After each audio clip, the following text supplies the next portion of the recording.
أعوذ بالله من الشيطان الرجيم بسم الله الرحمن الرحيم نحمده ونصلي على رسوله الكريم أما بعد আল্লাহ সুবহানাহু ওয়া তাআলার দরবারে অসংখ্য অসংখ্য শুকরিয়া।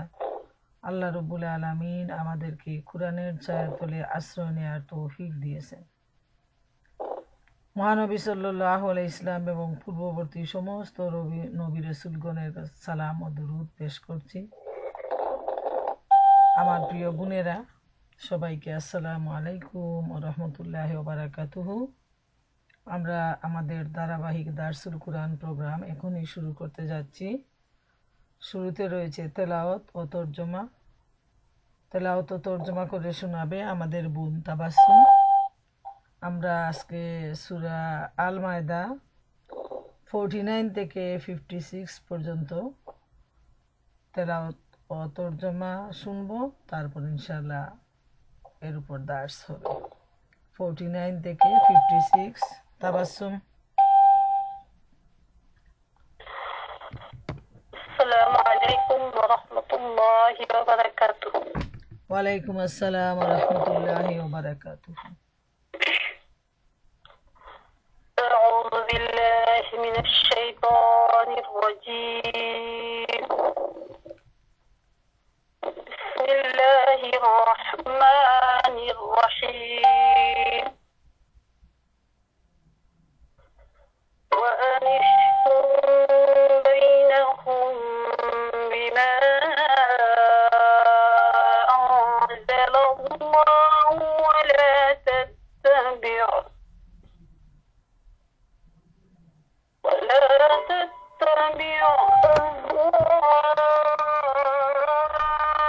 أهواءهم واحذرهم أن يفتنوك عن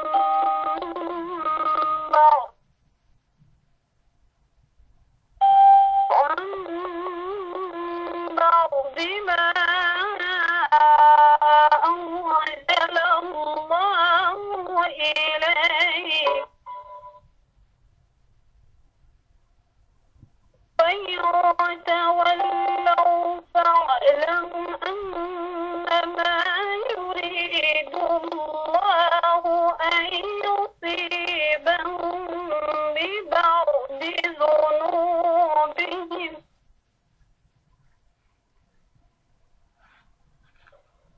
وإن كثيرا من الناس لفاسقون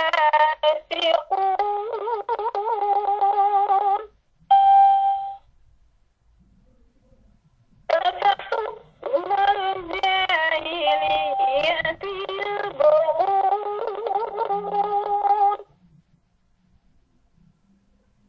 ومن أحسن من الله حكما لقوم يوقنون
এতটুকু আমার আল্লাহ নামে শুরু করিতেছি।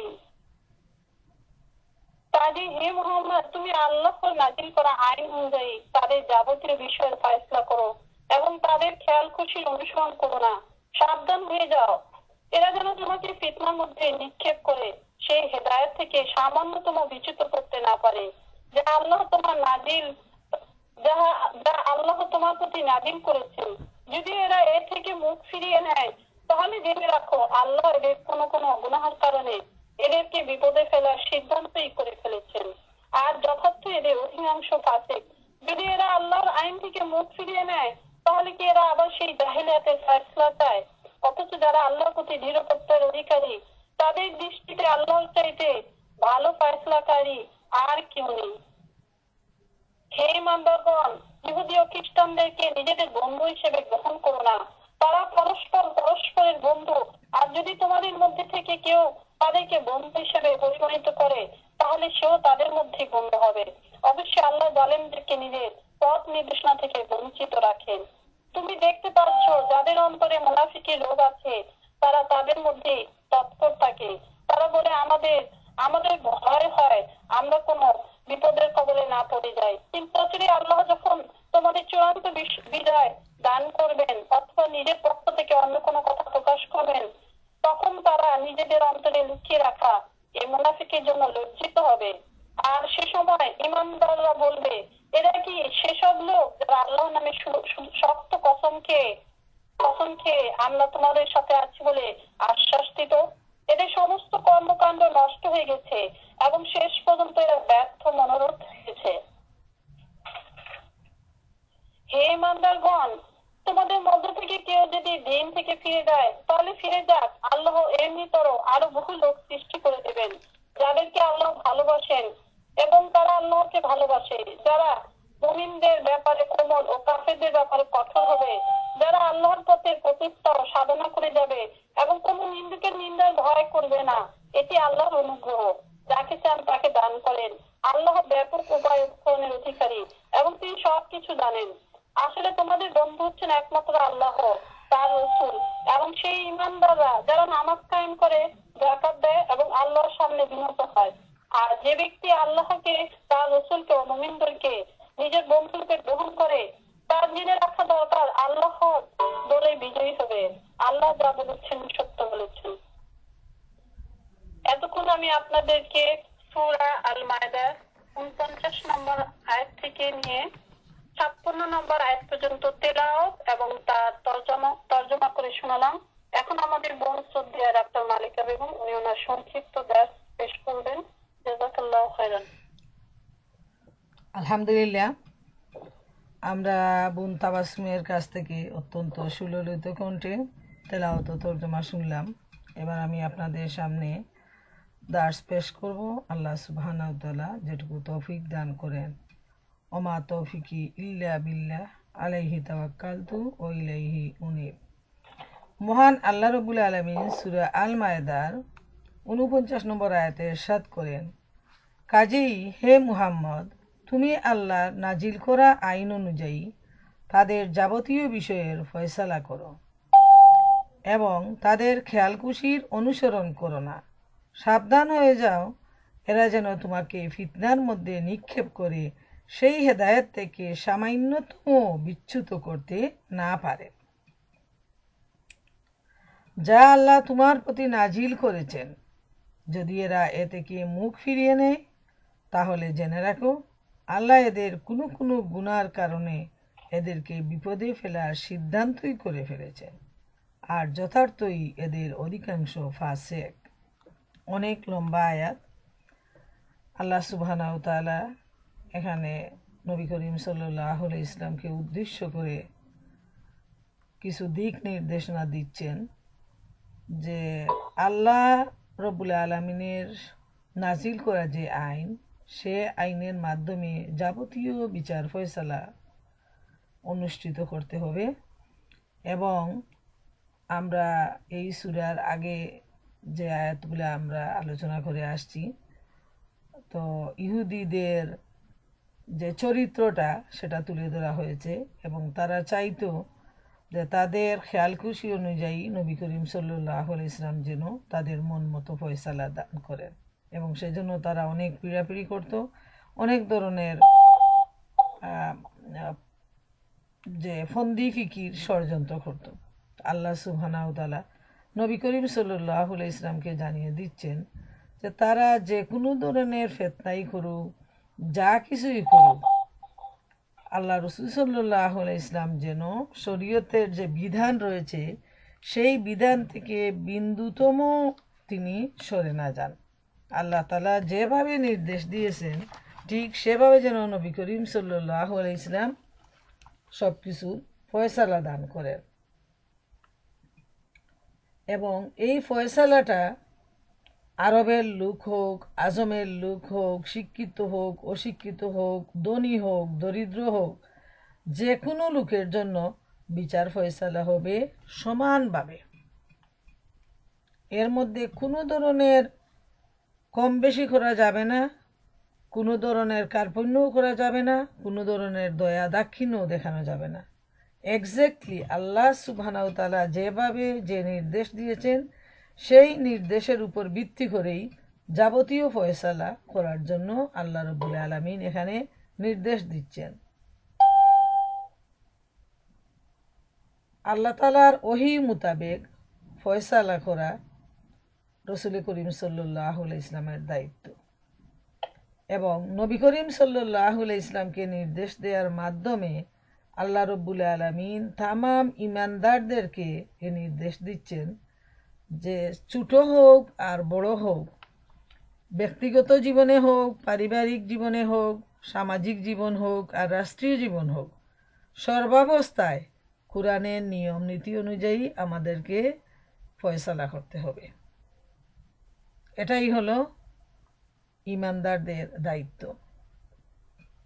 আর এ কাজটা যেমন মুহাম্মদ সাল্লাল্লাহু আলাইহি ইসলামকে বলে দেয়া হয়েছে, পূর্ববর্তী যত নবী রসুল আসছেন সব নবী রসুলের প্রতি আল্লাহ রব্বুল আলামিনের দেয়া হুকুম একটাই ছিল যে আল্লাহর পক্ষ থেকে যে শরীয়ত জারি করা হবে সে অনুযায়ী তারা যাবতীয় বিধান পেশ করবেন, যাবতীয় বিচারের ফয়সালা তারা করবেন।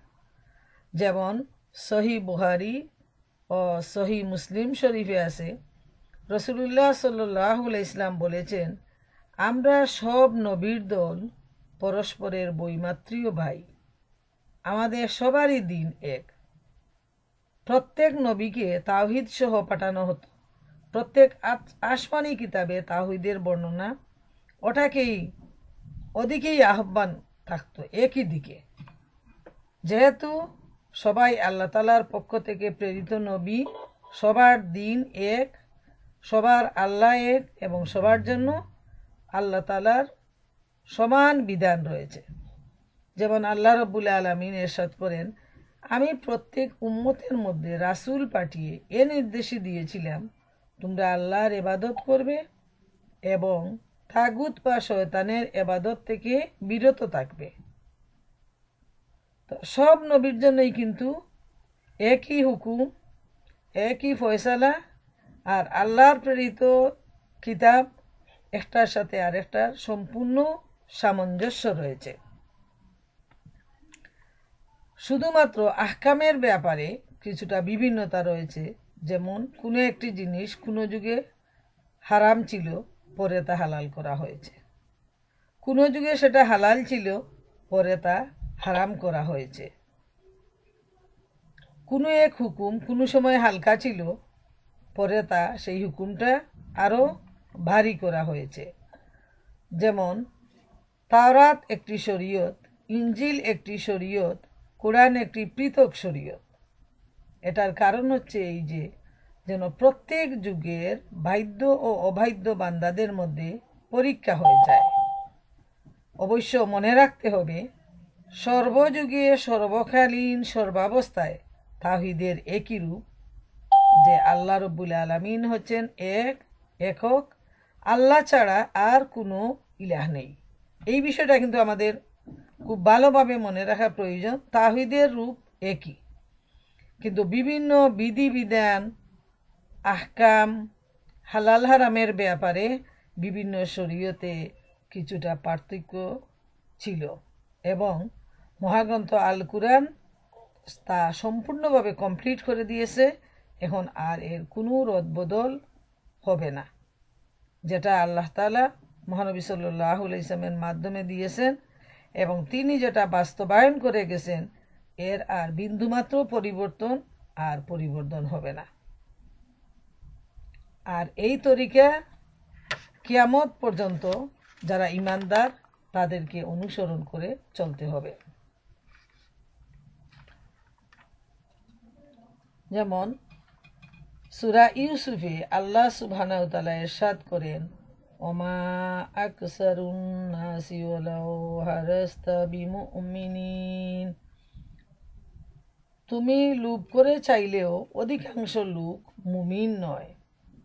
যেমন নবী করিম সাল্লাল্লাহু আলাইহি ওয়াসাল্লামের ইচ্ছা থাকতো সবসময় যে যাদেরকে এই দাওয়াত দিবেন তারা যেন এই দাওয়াতটা গ্রহণ করে, তারা যেন মুমিন হয়, তারা যেন শরীয়তের হুকুম আহকাম মেনে চলে। তো এর উত্তরে আল্লাহ রাব্বুল আলামিন বলে দিচ্ছেন যে তুমি চাইলেই সবাই মুমিন হবে না, আর এটা আল্লাহর বিধানও নয়।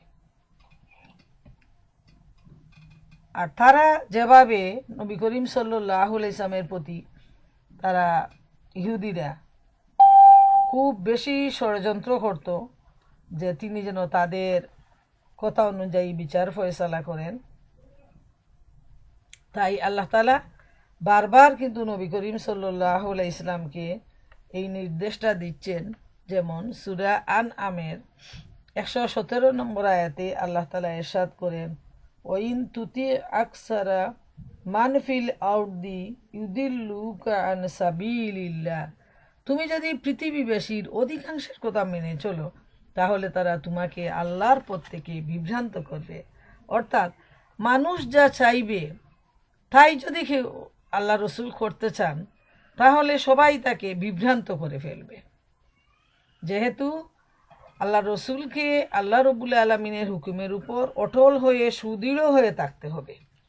মানুষের মন গড়া মতবাদ অনুযায়ী, ইচ্ছা অনুযায়ী কোনো অবস্থায় একজন রসুল চলতে পারেন না।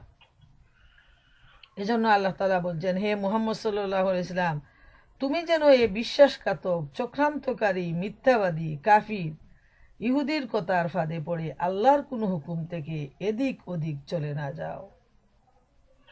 যদি তারা তোমার হুকুম থেকে মুখ ফিরিয়ে নেয় এবং শরীয়ত বিরোধী কাজে লিপ্ত হয়ে পড়ে, তবে জেনে রাখো তাদের কলঙ্কময় কার্যাবলীর কারণে তাদের উপর আল্লাহর শাস্তি অবশ্যই নেমে আসবে। এতে কোনো সন্দেহ নেই যে আল্লাহর হুকুম আহকাম থেকে যখন তারা দূরে সরে যাবে তখন আল্লাহর পক্ষ থেকে অবধারিত শাস্তি তাদের উপর আসবে, এতে কোনো সন্দেহ নেই।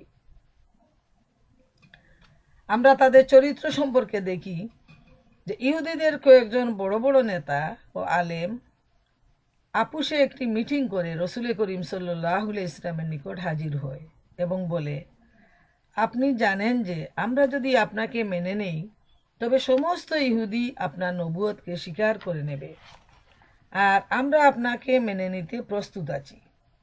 আপনি শুধু এটুকু করেন যে আমাদের মধ্যে এবং আমাদের কওমের মধ্যে একটা বিবাদ আছে, আপনি আমাদের মত অনুযায়ী তার মীমাংসা করে দিন।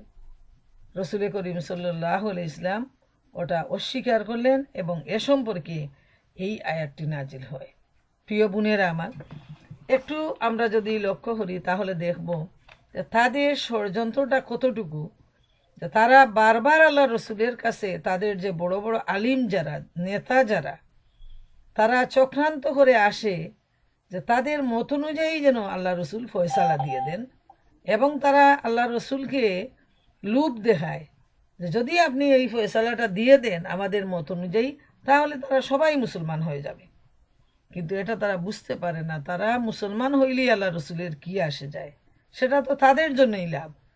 তাই তাদের একথার জবাবে আল্লাহ তাআলা এই আয়াতটি নাজিল করেন এবং জানিয়ে দেন যে তারা যদি অস্বীকার করে তাহলে সেটা তাদের শাস্তি হবে, এবং নবী করিম সাল্লাল্লাহু আলাইহি ওয়াসাল্লামকে সতর্ক করে দেন যে তিনি যেন কোনো অবস্থায় তাদের এই দাবি মেনে না নেন।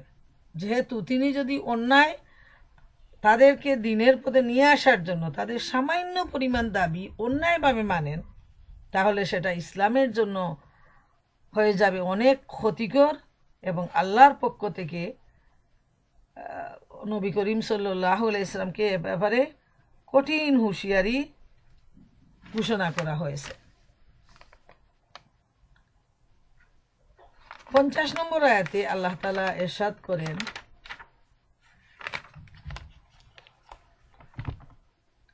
তাহলে কি এরা আবার সেই জাহেলিয়াতের ফয়সালা চায়, অথচ যারা আল্লাহর প্রতি দৃঢ় প্রত্যয়ের অধিকারী তাদের দৃষ্টিতে আল্লাহর চাইতে ভালো ফয়সালাকারী আর কেউ নেই।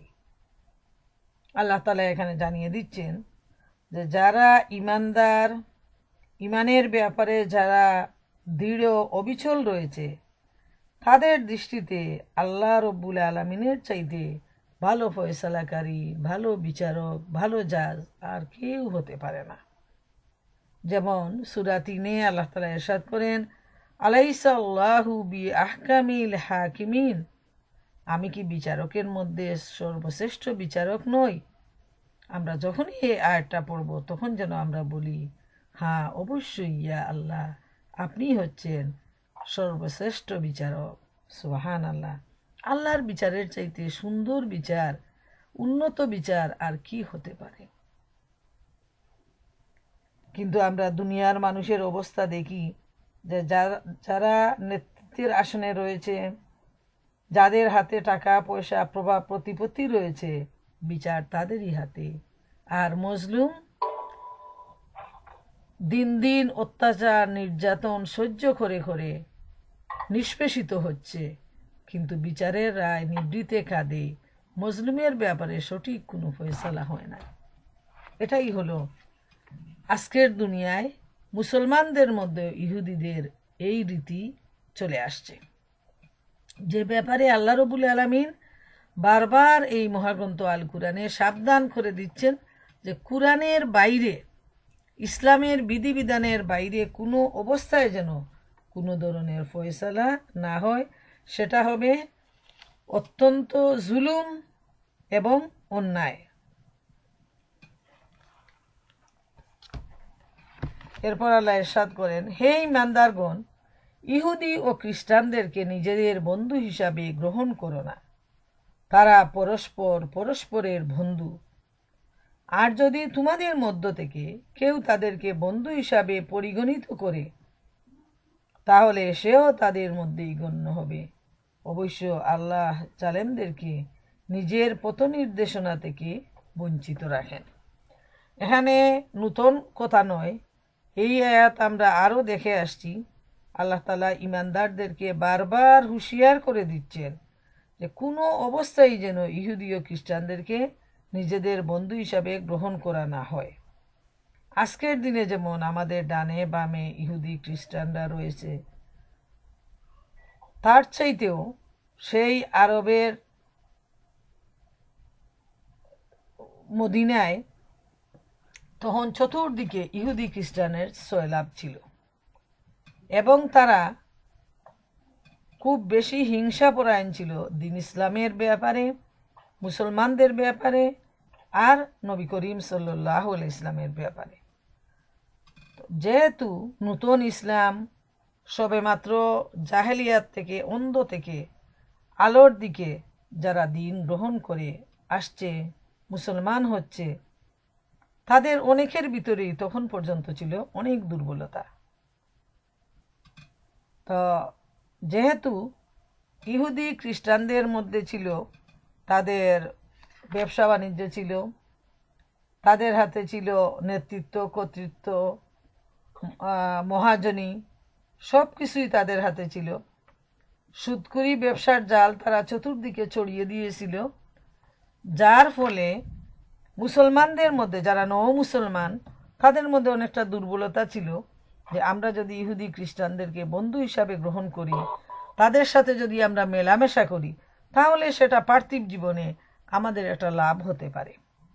এই মন মানসিকতা নিয়ে অনেকেই ইহুদি এবং খ্রিস্টানদের সাথে ভালোভাবে মেলামেশা করতেন, কিন্তু আল্লাহ রব্বুল আলামিন পরিষ্কারভাবে জানিয়ে দিলেন যে ইহুদি খ্রিস্টান কখনো তোমাদের বন্ধু হতে পারে না। যারা মুমিন তাদেরকে স্পষ্টভাবে নিষেধ করে দেওয়া হয়েছে যে তাদের সাথে যেন কোনো ধরনের বন্ধুত্ব সম্পর্ক সৃষ্টি না হয়। যারা মুসলমানদের ধর্মের ব্যাপারে, ইসলামের ব্যাপারে যাদের হিংসা রয়েছে, বিদ্বেষ রয়েছে, শত্রুতা রয়েছে, তারা কিভাবে মুসলমানের বন্ধু হতে পারে? বরং তারা নিজেরা একে অপরের বন্ধু। এরা মুসলমানদেরকে শত্রু মনে করে, অতএব তাদের সাথে কোনো অবস্থায় মুসলমানের, ইমানদারের বন্ধুত্ব সম্পর্ক সৃষ্টি হতে পারে না। এটাই আল্লাহ তাআলা জানিয়ে দিচ্ছেন যে যদি কেউ বন্ধু হিসাবে গ্রহণ করে তাহলে সেও জালেমদের মধ্যে গণ্য হয়ে যাবে। এবং এটা একদম স্বাভাবিক যে যাকে বন্ধু হিসাবে গ্রহণ করা হয় তার স্বভাব চরিত্র, তার আচরণ, তার একটা প্রভাব স্বাভাবিকভাবেই আরেকজন বন্ধুর উপর প্রতিফলিত হয়। এবং নিজের মনের যে গোপন কথা আছে সেটাও কিন্তু একসময় সেই তাদের কাছে প্রকাশ করে দিবে এবং সেটা হবে ইসলামের জন্য খুবই ক্ষতিকর। তাই আল্লাহ তাআলা এই সম্পর্ক দূরত্বটা বজায় রাখার জন্য ইমানদারদেরকে নির্দেশ দিচ্ছেন। 52 এবং 53 নম্বর আয়াতে আল্লাহ রাব্বুল আলামিন ইরশাদ করেন, তুমি দেখতে পাচ্ছ যাদের অন্তরে মুনাফিকি রোগ আছে, তারা তাদের মধ্যেই তৎপর থাকে। তারা বলে, আমাদের ভয় হয় আমরা কোনো বিপদের কবলে না পড়ে যাই। কিন্তু অচিরেই আল্লাহ যখন তোমাদের চূড়ান্ত বিজয় দান করবেন অথবা নিজের পক্ষ থেকে অন্য কোনো কথা প্রকাশ করবেন, তখন তারা নিজেদের অন্তরে লুকিয়ে রাখা এ মুনাফিকির জন্য লজ্জিত হবে। আর সে সময় ইমানদাররা বলবে, এরা কি সেসব লোক যারা আল্লাহর নামে শক্ত কসম খেয়ে বলতো আমরা তোমাদের সাথে আছি? এ বলে তারা আশ্বাস দিত। এদের সমস্ত কর্মকাণ্ড বিনষ্ট হয়ে গেছে এবং শেষ পর্যন্ত এরা ব্যর্থ মনোরথ হয়েছে। প্রিয় বোনেরা আমার, আমরা এখানে দেখতে পাচ্ছি আল্লাহ তাআলা নবী করিম সাল্লাল্লাহু আলাইহি সাল্লামকে নির্দেশ করে বলছেন যে তুমি দেখতে পাচ্ছ যাদের অন্তরে মুনাফিকি রোগ আছে, তারা তাদের মধ্যেই তৎপর থাকে। আর তারা বলে, আমাদের ভয় হয় আমরা কোনো বিপদের কবলে না পড়ে যাই। অর্থাৎ এই সময় মদিনায় খুব বেশি মুনাফিকের আবির্ভাব হয়েছিল। তারা কিন্তু লোক দেখানো নামাজ পড়তো, মসজিদে নববীতে এসে রমজান মাসে তারা রোজা রাখতো, মুসলমানদের সাথে তারা উঠা বসা করতো। অন্যদিকে তারা আবার ইহুদি খ্রিস্টানদের সাথে তারা গোপনীয়ভাবে তারা যোগাযোগ রাখতো, ভালোবাসার সম্পর্ক স্থাপন করত এবং তারা এটাই বলতো যে যদি কোনো বিপদে পড়ে যাই তাহলে তাদের সাথে এই বন্ধুত্ব সম্পর্ক বিপদের দিনে আমাদের কাজে আসবে। যেমন হযরত আব্দুল্লাহ ইবনে উতবা বলেন, হে লোক সকল, তোমরা এ থেকে বেঁচে থাকো যে তোমরা নিজেরা জানতেই পারবে না, অথচ আল্লাহর কাছে ইহুদি ও নাসারা বলে পরিগণিত হয়ে যাবে। যখন এই লোকগুলো ইহুদি নাসারাদের সাথে এমনভাবে মিলামেশা করত, তখন এই সাহাবী তাদের উদ্দেশ্যে তিনি বলতেন যে তোমরা এ অবস্থা থেকে বেঁচে থাকো, যদি এভাবে তোমরা মিলামেশা করো তাহলে এমন সময় হবে যে তোমরা নিজেরাই বুঝবে না, তোমরা তাদের মতো হয়ে যাবে। এরপরে আমরা দেখি আল্লাহ তাআলা একথাটি বলছেন যে তাদের মনের ভিতরে এটাই ছিল যে যদি মুসলমানদের বিজয় হয় তাহলে তারা এই ইমানের উদ্দেশ্যটা এটাই ছিল, তখন তারা বলবে যে আমরা তো মুসলমান হয়ে গেছি, আমরা তো তোমাদের সাথেই আছি, তোমাদের সাথে উঠা বসা করি, তোমাদের সাথে নামাজ পড়ি, তোমাদের সাথে যুদ্ধে অংশগ্রহণ করি। এটা হলো এই মুনাফিকদের চরিত্র। লাভ হয়ে গেলে মুসলমানরা যদি যুদ্ধে জয়ী হয় তখন তারা মুসলমানদের সাথে এসে সেই মুনাফা আদায়ের জন্য এই যে তাদের নামাজের কথাটা বাহানা দিবে, তারপর যে উঠা বসা চলাফেরা মুসলমান হওয়ার দাবি নিয়ে সেখান থেকে তারা ফায়দা হাসিল করার চেষ্টা করবে। আর যদি মুসলমানরা পরাজিত হন বা কোনো ধরনের বিপদগ্রস্ত হন, তখন তাদের সেই গোপনীয় বন্ধু ইহুদি খ্রিস্টানদেরকে তখন তারা বলবে, আমরা তো তোমাদের সাথেই আছি, তোমরা তো আমাদের বন্ধু, তোমাদের সাথে আমরা সব সময় মিলামিশা করি। এই বলে তারা তখন ইহুদি খ্রিস্টানদের থেকে তারা তখন ফায়দা হাসিল করবে। এই হলো মুনাফিকদের চরিত্র। এখানে 3 ধরনের ধর্ম লোক ছিল, ইহুদি, খ্রিস্টান এবং মুনাফিক, এবং সবাই ছিল ইসলামের দুশমন। সবাই যার যার সুবিধা মতো তার সময় সুযোগটাকে কাজে লাগানোর জন্য তারা আপ্রাণ চেষ্টা করত।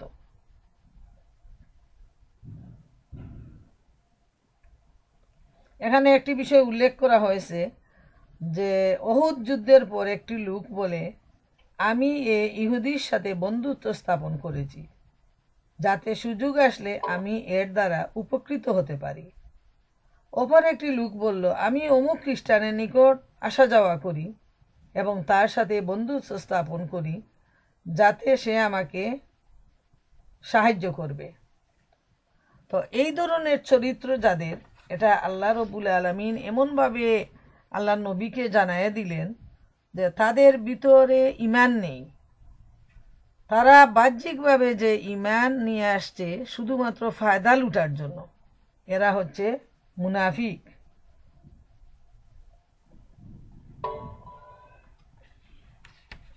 হযরত উবাদা ইবনে সামিত রাদিয়াল্লাহু তাআলা আনহু রাসূলুল্লাহ সাল্লাল্লাহু আলাইহি ওয়াসাল্লামকে বলেন, বহু ইহুদির সাথে আমার বন্ধুত্ব আছে, কিন্তু তাদের সবার বন্ধুত্ব ভেঙে দিলাম।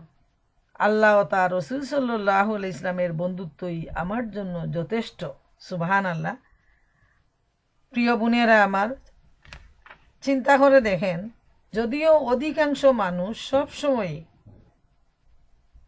অন্যায়ের দিকে থাকে, কিন্তু আল্লাহর প্রিয় বান্দারা একটা গোষ্ঠী সবসময়ই বর্তমান থাকে। যেমন আজকের দিনেও এই পৃথিবীতে টিকে আছে একদল ইমানদার তাকওয়াবান মানুষের জন্য। তখনকার সময়েও যদিও সংখ্যায় অল্প, কিন্তু এত বেশি মজবুত ইমানের অধিকারী লোক ছিল। যখন এই আয়াতটা নাজিল হয়, তখন হযরত উবাদা ইবনে সামিত রাদিয়াল্লাহু তাআলা আনহু আল্লাহ রসুলের কাছে এসে বলেন যে অমুক ইহুদির সাথে আমার বন্ধুত্ব আছে, আমি তার সাথে এবং সবার সাথে বন্ধুত্ব ভেঙে দিলাম। এখন থেকে আল্লাহ ও তার রসুল আমার জন্য যথেষ্ট। সুবহানাল্লাহ। এই ইসলামের আগে যে শক্ত সম্পর্ক ছিল, ভালোবাসার সম্পর্ক, বন্ধুত্বের সম্পর্ক ছিল, যখন এই আয়াতটা নাজিল হলো তখন তিনি বুঝতে পারলেন যে এই সম্পর্ক রক্ষা করাটা আল্লাহ পছন্দ করেন না। তখন তিনি অন্তর থেকে এই ইহুদির সাথে সম্পর্ক তিনি বিচ্ছিন্ন করে দিলেন এবং আল্লাহ রসুলকে জানাই দিলেন। তখন ওই মুনাফিক আব্দুল্লাহ ইবনে উবাই শুনল এই ঘটনাটা। শুনে সে বলল, তুমি আগা পিছা চিন্তা করো, বলা যায় না কোন সময় কি হয়। চিন্তা করে দেখেন যে উনি এত বড় শক্ত ইমানের অধিকারী, কিন্তু কাফিররা কিভাবে, মুনাফিকরা ইমানদারদের পিছু টানতো সবসময়। এরা ছিল শয়তানের বন্ধু, শয়তানের সাথী।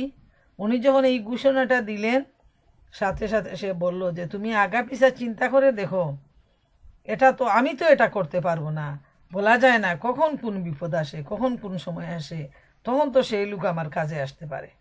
এইভাবে সে চাইল যে এই শক্ত ইমানের যে লোকটাকে সে যেন পিছায় নেয়, দুর্বল করে দেয়। তখন রাসূলুল্লাহ সাল্লাল্লাহু আলাইহি ওয়াসাল্লাম তাকে বললেন, হে আব্দুল্লাহ, তুমি উবাদা হতে খুবই নিম্ন স্তরে নেমে গেছ। সুবহানাল্লাহ। যদিও সংখ্যার দিকে তখন মুসলমানদের সংখ্যা অল্প ছিল, কিন্তু যারাই ইসলাম গ্রহণ করে, ইসলামের ছায়াতলে নবীর সান্নিধ্যে আসতেন, আল্লাহ রব্বুল আলামিন তাদের ঈমানকে মজবুত করে দিতেন। এবং অল্প সংখ্যক সাহাবায়ে কেরামদের দ্বারা আমরা দেখতে পাই কিভাবে দিনের বিজয় সংগঠিত হয়েছিল, ইসলামের বিজয় কিভাবে সংগঠিত হয়েছিল। 54 নম্বর আয়াতে আল্লাহ তাআলা ইরশাদ করেন, হে ঈমানদারগণ, তোমাদের মধ্য থেকে কেউ যদি দিন থেকে ফিরে যাক, আল্লাহ এমনই তোর আরও বহু লোক সৃষ্টি করে দেবেন যাদেরকে আল্লাহ ভালোবাসবেন এবং তারা আল্লাহকে ভালোবাসবে। সুবহানাল্লাহ। যারা মুমিনদের ব্যাপারে কোমল ও কাফেরদের ব্যাপারে কঠোর হবে, যারা আল্লাহর পথে প্রচেষ্টা ও সাধনা করে যাবে এবং নিন্দুকের নিন্দার ভয় করবে না, এটি আল্লাহর অনুগ্রহ। যাকে চান তাকে দান করেন। আল্লাহ ব্যাপক উপায় উপকরণের অধিকারী এবং তিনি সব কিছু জানেন। এখানে ঈমানদারদেরকে উদ্দেশ্য করে বলা হচ্ছে যে কেউ যদি দিন থেকে ফিরে গেলে আল্লাহর কিছু আসে যায় না। সারা পৃথিবী ভরা আজকের এই দিনে ইহুদি, খ্রিস্টান, হিন্দু, বৌদ্ধ, কাফের, মুশরিক, মুনাফিক রয়েছে, কিন্তু এরা যেহেতু আল্লাহর বান্দা, সেই হিসাবে আল্লাহ তাআলা ঈমানদারদেরকে যেমন দয়া দাক্ষিণ্য করে যাচ্ছেন, রহমত দিয়ে যাচ্ছেন, ঠিক তেমনি এই বিশাল সৃষ্টির বিশাল অংশ যারা আল্লাহকে মানে না, তাদেরকেও তিনি তার বান্দা হিসাবে লালন পালন করে যাচ্ছেন, স্নেহ মমতা দিয়ে যাচ্ছেন, কিন্তু তারা রহমত থেকে বঞ্চিত। এতে আল্লাহ তাআলার কিছুই যায় আসে না। সবাই যদি ঈমানদার হয় তাতে যেন আল্লাহর কোনো লাভ নেই, সবাই যদি ঈমান থেকে সরে যায় তাতেও আল্লাহ সুবহানাহু ওয়া তাআলার কোনো ক্ষতি নেই। সেজন্য লাভ হলো মানুষের আর ক্ষতিটা হলো সেই মানুষের। এজন্য আল্লাহ তাআলা ঈমানদারদের মন যাতে দুর্বল না হয়, সেজন্য তাদেরকে জানিয়ে দিচ্ছেন যে কেউ যদি সরে যায় তাতে কোনো অসুবিধা নেই। আল্লাহ তাআলা নতুনভাবে এমন কিছু মানুষ তৈরি করবেন যারা আল্লাহকে ভালোবাসবে আর আল্লাহ তাদেরকে ভালোবাসবেন। সুবহানাল্লাহ। এবং এই মুমিনদের চরিত্র হবে, তারা এক মুমিন হবে আর এক মুমিনের ব্যাপারে খুবই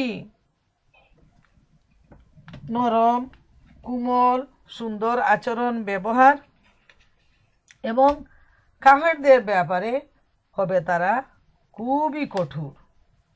যেহেতু এ সম্পর্কে নবী করিম সাল্লাল্লাহু আলাইহি ইসলামের অসংখ্য হাদিস রয়েছে যে মুমিনরা হলেও একই প্রাসাদের মতো।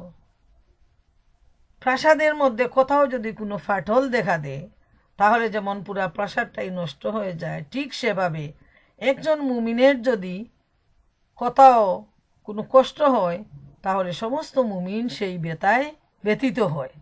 এজন্য আমরা দেখি আজকে সিরিয়ার মুসলমানদের এই অবস্থা, যে তারা রিফিউজি হয়ে আশেপাশের দেশগুলোতে এত কষ্টে সৃষ্টে তারা পাড়ি দিচ্ছে, আমাদের কলিজাটা ব্যথায় বেদনায় অস্থির হয়ে পড়ে। ওই পিকচারটা আমরা দেখতে চাই কি হচ্ছে, সেজন্য আবার ব্যথা বেদনায় সামনে থেকে সরে যাই, যে সহ্য হয় না, ঘুম আসে না, যে আমরা এত আরামে এসে সুন্দর বিছানায় ঘুমাচ্ছি, খাবার দাবার খাচ্ছি, আর আজকে আমাদের এই মুসলমান ভাই বোনেরা তাদের শিশু সন্তানদেরকে নিয়ে তারা নিজেদের ঘর বাড়ি দেশ ছেড়ে কোথায় যে যাচ্ছে ঠিকানাবিহীন অবস্থায়, এবং রাস্তাঘাটে পড়ে কত শিশু মারা যাচ্ছে, কত মহিলা নির্যাতিত হচ্ছে, কত ভাইয়ের জীবন লীলা সাঙ্গ হয়ে যাচ্ছে, সেটা দেখে আমাদের খুবই কষ্ট হয়। এটাই স্বাভাবিক। মুসলমানদের কষ্ট দেখলে অন্য মুসলমানদের হৃদয় ব্যথায় ব্যথিত হয়, এটাই স্বাভাবিক। যার হৃদয় ব্যথিত হবে না তার হৃদয়টা তাকে অন্য নামে আখ্যায়িত করতে হবে, কিন্তু সত্যিকার অর্থে মুমিন যে তার হৃদয় ব্যথিত হবে অন্য মুসলমানদের দুঃখ কষ্ট দেখে। আল্লাহ তাআলা সূরা নিসার 133 নম্বর আয়াতে ইরশাদ করেন, ইয়াশা ইউযহিবকুম আইয়ুহান নাসু ওয়া বাতি বিআখারিনা।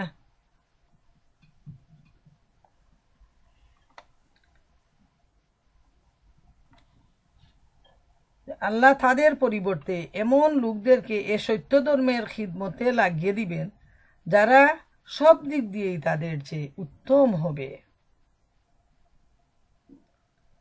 আল্লাহ রব্বুল আলামিনের জন্য কোনো ক্ষতি নেই যে কেউ যদি দিন থেকে সরে যায়, তাহলে আল্লাহ তাআলা অনেক বিরাট দল সৃষ্টি করবেন যারা এই দিনের খেদমতকার হয়ে যাবে। আর ইমানদারদের ব্যাপার বলছেন আল্লাহ তাআলা যে তারা কুমল, যেমন আল্লাহ তাআলা ইরশাদ করেন, আশিদ্দাউ আলাল কুফারি রুহামাউ বাইনাহুম, যে তারা কাফিরদের প্রতি অত্যন্ত কঠোর আর নিজেদের ব্যাপারে তারা অত্যন্ত কোমল ও দয়ালু। এটা হলো ইমানদারদের চরিত্র, যে কাফিরদের কাছ থেকে যখন অ্যাকশন নিতে হবে আল্লাহর হুকুমে, তখন তারা কিন্তু কাফিরদের ব্যাপারে কোনো দয়া প্রদর্শন করে না। আর যখন তারা মুমিন একসাথে হয় তখন তারা খুবই হাসি মুখ, প্রফুল্ল চেহারা এবং সংগ্রামী বীর পুরুষ হিসাবে তাদের চরিত্রটাকে দুনিয়ার সামনে তারা প্রদর্শন করে। যেমন তাদের যে একে অন্যের প্রতি যে রহম দিল, এ প্রসঙ্গে খুব সুন্দর একটা ঘটনা উল্লেখ করা প্রয়োজন মনে করি। যেমন একটা জেহাদে খুবই খুব জখম হয়ে কয়েকজন সাহাবী জমিনের উপর পড়ে আছেন। তখন একটা জগের মধ্যে একজন মানুষের পান করার মতো পানি ছিল। একজন সাহাবী দৌড়াই গিয়ে যাকে প্রথমে পেয়েছেন তাকে তিনি ওই পানিটা দিয়ে বলছেন যে, ভাই, অন্তত তোমার এই অল্প পানি দিয়ে তোমার প্রাণটা রক্ষা করো, একটু গলাটা ভিজাও। তখন সেই সাহাবী বলছেন, ভাই, আমার চাইতে আমার পাশের বাড়িটা বেশি তৃষ্ণার্ত, আপনি তাকে দিন। তখন তিনি তার কাছে নিয়ে গেলেন। সেই মুমিন ভাই, অর্থাৎ যে শরীরটা রক্তাক্ত হয়ে গেছে জেহাদের ময়দানে, সেই আল্লাহর প্রিয় মুমিন, তিনি বলতেছেন, আমার চাইতে আমার পাশের ভাইয়ের প্রয়োজন বেশি, আপনি তাকে দিন। এইভাবে সেই সাহাবী, 7 জন সাহাবী যুদ্ধের ময়দানে রক্তাক্ত অবস্থায় পড়ে আছেন, তিনি 7 জনের কাছে পানি নিয়ে গেলেন। সমানভাবে 7 জন সাহাবী নিজের এত বেশি তৃষ্ণার্ত অবস্থা, প্রাণ যায় যায় অবস্থা, এই অবস্থায় এক বিন্দু পানি পান না করে তার পাশের মুমিন ভাইয়ের প্রয়োজনটা, অগ্রাধিকারটা তিনি দিলেন। এইভাবে 7 জন সাহাবীর কাছে উনি যখন পানি নিয়ে গেলেন, কেউই পানি পান করলেন না। আবার তিনি ফিরত সেই প্রথম জনের কাছে আসলেন। এসে দেখেন তিনি শহীদ হয়ে জান্নাতে চলে গেছেন, আল্লাহ সুবহানাহু তাআলার নিকটে চলে গেছেন। 2 নম্বর জনের কাছে আসলেন, তারও একই অবস্থা। এইভাবে 7 জন সাহাবীর কাছে আবারও তিনি পানি নিয়ে গেলেন। দেখলেন 7 জন সাহাবী তারা এই দুনিয়া থেকে আল্লাহর পথে সংগ্রাম করে, আল্লাহর পথে জীবন দিয়ে তারা জান্নাতবাসী হয়ে আল্লাহর নিকটে চলে গেছেন। সুবহানাল্লাহ। এই হলো মুমিনের পরিচয়। তারা নিজের প্রয়োজন থেকে অন্য মুসলমানের প্রয়োজনকে তারা সবচেয়ে বেশি প্রাধান্য দিয়ে থাকেন। এটাই হলো মুমিনের পরিচয়। এবং এ প্রসঙ্গে আল্লাহ রাসূল সাল্লাল্লাহু আলাইহি ওয়াসাল্লাম বলছেন যে, তোমরা ততক্ষণ পর্যন্ত পূর্ণাঙ্গ ঈমানদার হতে পারবে না যতক্ষণ না তোমার প্রয়োজনের চাইতে তোমার অন্য ভাইয়ের প্রয়োজনকে প্রাধান্য না দিবে, বেশি প্রাধান্য না দিবে। তো প্রিয় বোনেরা আমার, এই ব্যাপারটা নিয়ে আমাদের চিন্তা ভাবনা করা প্রয়োজন যে আল্লাহ এবং আল্লাহ রসুলের হুকুম অনুযায়ী আমরা আমাদের নিজেদের জীবনকে কতটুকু সুন্দর করে গড়ে তুলতে পারতেছি। এই হলো ইমানদারের পরিচয়, যে আল্লাহর শত্রুকে আমরা শত্রু মনে করব আল্লাহর বন্ধুকে আমরা বন্ধু মনে করব। আর আল্লাহ তাআলা বলে দিচ্ছেন যে এই মুমিনদের পরিচয় হলো তারা আল্লাহর পথে প্রচেষ্টা করে, সংগ্রাম সাধনা করে, এবং এই কাজ করতে গেলে যারা নিন্দা করে তাদের পিছনে সেই নিন্দুকের কোনো পরোয়া করে না তারা। যেমন আপনি আমি একজন অসুস্থ হয়ে গেছেন, তাকে দেখতে যাব, তার সেবা শুশ্রূষা করতে যাব, তার জন্য রান্না করে কিছু নিয়ে যাব, কিন্তু এমন কিছু মানুষ আছে যারা বলবে যে দেখো উনি নিজের পরিবারের দিকেও এত খেয়াল দেয় না, আরও আরেকজনের জন্য তার এত দরদ, এত মহব্বত, এসব কি আমেরিকার জীবনে এসব করা কি সাজে নাকি, এইভাবে দেখবেন। তারপর একজন আছে হয়তো পর্দা পুশিদা করে, তার ব্যাপারেও নিন্দা করবে যে এই ইয়াং বয়সে এত পর্দার কোনো প্রয়োজন আছে নাকি, মেয়েকে তো বিয়েই দিতে পারবে না যদি এইভাবে গুণটা দিয়ে চলে। এই ধরনের কত কথা আমরা মুসলমান সমাজে শুনি। যারা এ ধরনের আচরণ করে, এ ধরনের নিন্দা করে, তাদের কোনো পরোয়া আমরা করব না, বরং তারা হলো শয়তানের দূষর, শয়তানের বন্ধু, এবং এদের সাথে আমরা কোনো বন্ধুত্ব স্থাপনও করব না। যদিও তারা বাইরের দিকে মুসলমান, নামে মুসলমান, কিন্তু তাদের চরিত্রটা হলো মুনাফিকি চরিত্র। আর আমরা যদি আল্লাহর জন্য কাজ করি, সেখানে আল্লাহর পক্ষ থেকে আমাদের জন্য আসবে সাহায্য এবং বিজয়। লোকে যাই বলুক, এতে আমাদের কোনো ক্ষতি হবে না, এই বিশ্বাস নিয়ে আমাদের কাজ করতে হবে। 55 এবং 56 নম্বর আয়াতে আল্লাহ ইরশাদ করেন, আসলে তোমাদের বন্ধু হচ্ছেন একমাত্র আল্লাহ। সুবহানাল্লাহ, সুবহানাল্লাহ। অন্তরটা ভরে যায় যে আল্লাহ নিজেই আমাদেরকে বলে দিচ্ছেন যে যারা ইমানদার, যারা মুমিন, তাদের বন্ধু হচ্ছে আল্লাহ, তার রসুল এবং সেই ইমানদাররা যারা নামাজ কায়েম করে, জাকাত দেয় এবং আল্লাহর সামনে বিনত হয়। সুবহানাল্লাহ। এই হলো মুমিনের পরিচয়। মনে রাখবেন, যারা মুমিন তাদের পরিচয় হলো তারা নামাজ কায়েম করে, যেভাবে আল্লাহ তাআলা চাইছেন ঠিক সেভাবে তারা নামাজের মতো করে নামাজ এস্টাবলিশড করে, নিজের মধ্যে, পরিবারের মধ্যে, নিজের সন্তান সবাইকে নিয়ে তারা নামাজ এস্টাবলিশড করে। আর তারা জাকাত দেয়, আর আল্লাহর সামনে তারা সব সময় আনুগত্যের শির নত করে দেয়। তারা সারেন্ডার করে আল্লাহর হুকুমের সামনে, শরীয়তের যাবতীয় হুকুম আহকামের সামনে মুমিনরা মাথা নত করে দেয়। এই হলো মুমিনের পরিচয়। আর এই পরিচয় যাদের রয়েছে তাদের বন্ধু হচ্ছেন আল্লাহ এবং আল্লাহ রসুল। আর যে ব্যক্তি আল্লাহকে, তার রসুলকে ও মুমিনদেরকে নিজের বন্ধুরূপে গ্রহণ করে, তার জেনে রাখা দরকার আল্লাহর দলই বিজয়ী হবে। সুবহানাল্লাহ। এর চাইতে বড় সুসংবাদ মুমিনের জন্য আর কি হতে পারে? আল্লাহ তাআলা জানিয়ে দিচ্ছেন যে যারা আল্লাহকে, আল্লাহ রসুলকে আর মুমিনদেরকে নিজের বন্ধুরূপে গ্রহণ করবে, তাদের জানা দরকার যে আল্লাহর দলই বিজয়ী। যে নামেই আমরা আল্লাহর দলের মধ্যে থাকবো, যেমন আমরা যে এত বছর থেকে এই কুরআনের মাহফিল চালিয়ে আসছি, নর্থ আমেরিকার বিভিন্ন স্টেট থেকে আমরা মা বোনেরা একত্রিত হচ্ছি, আমরা কিন্তু সবাই আল্লাহর দল। আল্লাহর জন্য আমাদের সম্পর্ক, আল্লাহর জন্য আমাদের ভালোবাসা, আল্লাহর জন্য আমাদের একত্রিত হওয়া, এই সময়দানটা আল্লাহর জন্য। আর মনে রাখবেন যে এত খুশির একটা ব্যাপার যে আমরা সবাই হচ্ছি আল্লাহর দল। আর আল্লাহ তাআলা বলে দিচ্ছেন আল্লাহর দলই বিজয়ী হবে। কোনো সন্দেহ নেই যে আল্লাহ রব্বুল আলামিনের দল যারা রয়েছে তারাই কিন্তু বিজয়ী হবে দুনিয়ার জীবনে এবং আখেরাতের জীবনে। আল্লাহ সুবহানাহু ওয়া তাআলা এ প্রসঙ্গে সূরা মুজাদালা ইরশাদ করেন 21 এবং 22 নম্বর আয়াতে, কাতাবাল্লাহু লা আগলিবান্না আনা ওয়া রুসুলি ইন্নাল্লাহা কাওয়িয়্যুন আজিজ লা তাজিদু কওমান ইউমিনুনা বিল্লাহি ওয়াল ইয়াউমিল আখিরি ইউয়াদ্দাউনা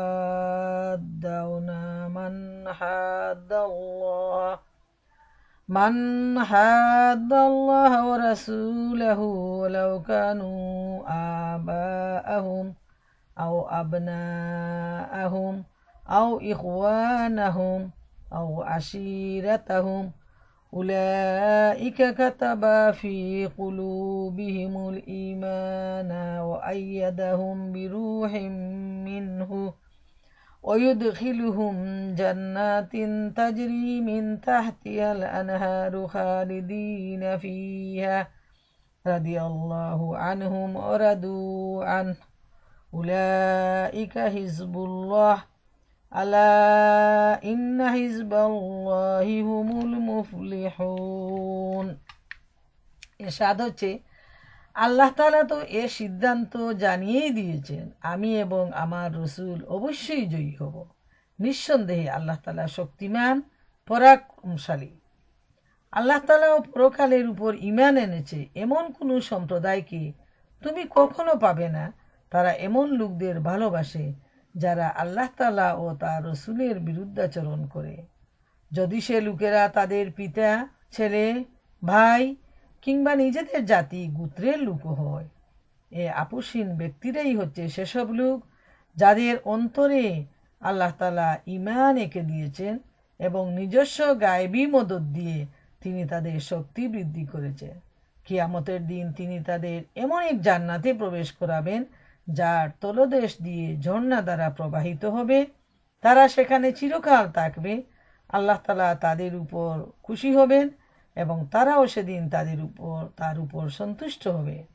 এরাই হচ্ছে আল্লাহ তাআলা নিজস্ব দল, আর হ্যাঁ, আল্লাহর দলে কামিয়াব হবে। সুবহানাল্লাহ। প্রিয় বোনেরা আমার, আমরা আজকের এই আলোচনা থেকে সবচেয়ে বেশি খুশির ব্যাপার হলো যে আমরা যদি মুমিন হই তাহলে আল্লাহ এবং আল্লাহ রসুল আমাদের বন্ধু হবেন, এবং আল্লাহ তাআলা বলে দিচ্ছেন যারা আল্লাহ এবং আল্লাহ রসুলের বন্ধু তারাই হবে সফলকাম, এবং তাদের দলের নাম হলো হিজবুল্লাহ, অর্থাৎ আল্লাহর দল।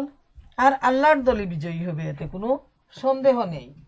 তাই প্রিয় মা ও বোনেরা, আসুন আমরা আজকের এই আলোচনা থেকে যা শুনলাম তা থেকে যেন আমরা শিক্ষা গ্রহণ করি। আমরা যেন কোনো ইসলাম বিরোধী কাউকে অন্তরের বন্ধু হিসাবে গ্রহণ না করি, সে ইহুদি হোক, খ্রিস্টান হোক, হিন্দু হোক, যেই হোক না কেন। আমরা স্বাভাবিকভাবে মানুষ হিসাবে মানুষের সাথে সম্পর্ক রাখব, তার সুখে সুখী হব, তার দুঃখে দুঃখী হব, কিন্তু ইসলামের ব্যাপারে তাকে আমরা ইসলামের শত্রু জেনেই তার সাথে আমরা চলব।